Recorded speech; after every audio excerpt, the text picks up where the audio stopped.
Hello everyone, I'm Sri and this is my video report for Lab 5, Magnetic Braking with Faraday, and this is for Physics 2212. So for the introduction of this lab, the purpose of this lab was to collect data to create experimental and computational models and understand Faraday's law using aluminum foil and a bar magnet. Some of the physics concepts we'll be needing are Faraday's law, the Biot-Savart law, and Ohm's law, which are shown below. So the model. The system of the model was the bar magnet and the aluminum foil tube, and the surroundings were everything else. Some of the assumptions I made are that air resistance is negligible, there are no other magnets present near the system, and only the gravitational force and the magnetic force are acting on the bar magnet.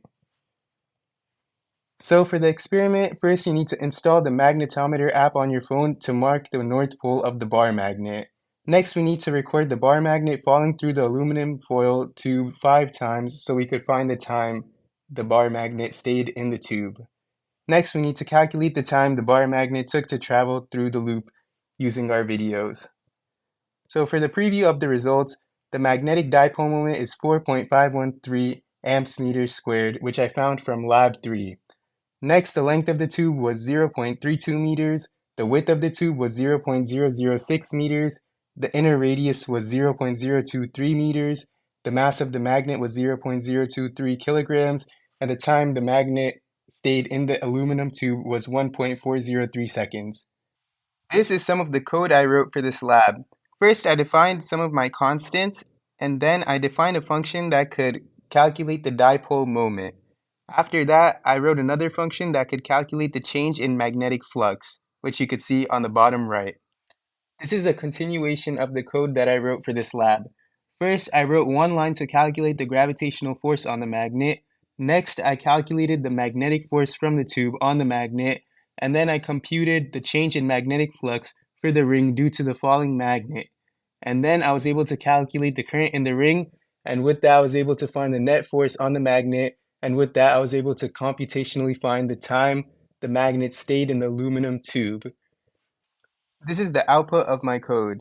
We can see here that computationally I found that the time the magnet stayed in the tube was 1.543 seconds, compared to the 1.403 seconds I found experimentally.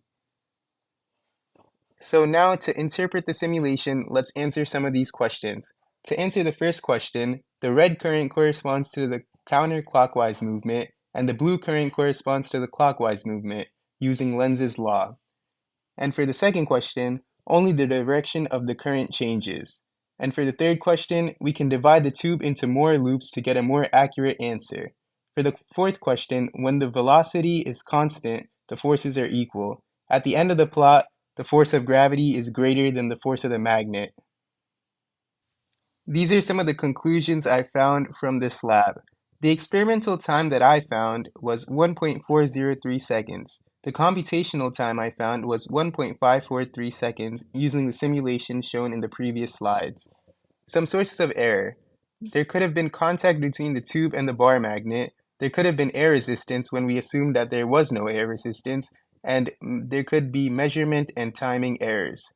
So now let's answer some of these discussion questions. What if the resistivity of the conductor were reduced as close as possible to zero?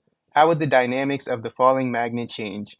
If the resistivity is reduced, the magnetic force increases so that the magnet will not fall through the tube. Now for the second what if question, what if holes or slots were cut into the tube?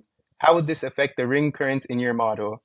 This would disrupt the current in the tube, and because of this, the magnetic force will not be as strong as it once was. Thank you for watching my video report for Lab 5.